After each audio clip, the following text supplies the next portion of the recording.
Signal বিভ্রাটে metro চলাচল ব্যাহত, সন্ধ্যায় দমদম দক্ষিণেশ্বর রুটে বন্ধ মেট্রো। সিগন্যাল বিভ্রাটে মেট্রো চলাচল ব্যাহত, দমদম দক্ষিণেশ্বর রুটে বন্ধ মেট্রো চলাচল। সমস্যায় যাত্রীরা, পুজোর মুখে মুখে মেট্রোয় সমস্যা, মেট্রো বিভ্রাট, দমদম দক্ষিণেশ্বর রুটে বন্ধ মেট্রো চলাচল।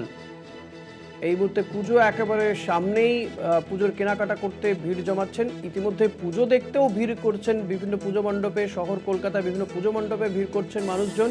কিন্তু এরই মধ্যে মেট্রো বিভ্রাট, দমদম দক্ষিণেশ্বর রুটে বন্ধ রয়েছে মেট্রো চলাচল।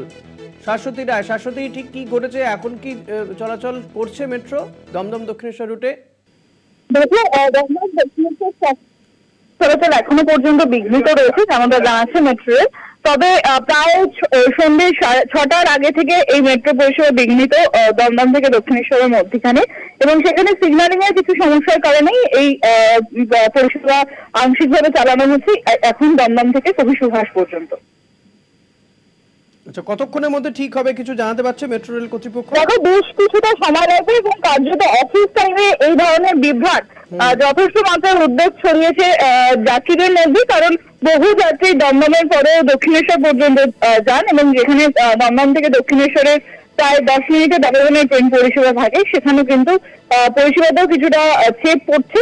এবং সেই কারণে দমদম এবং দমদম থেকে কবি সুভাষের মধ্যখানে মেট্রোর সময় কমিয়ে দিয়ে যাত্রীদের যাতে নিজেদের গন্তব্যে পৌঁছানো সম্ভব হয় সেদিকে নজর রাখছে মেট্রো কর্তৃপক্ষ। তবে সিগন্যালিং এর কিছু সমস্যার কারণে কিন্তু এই পরিষেবা বিঘ্নত দেখা গেছে। ধন্যবাদ শাশ্বতী। কথা বলছিলাম প্রতিনিধি শাশ্বতী রায়ের সঙ্গে।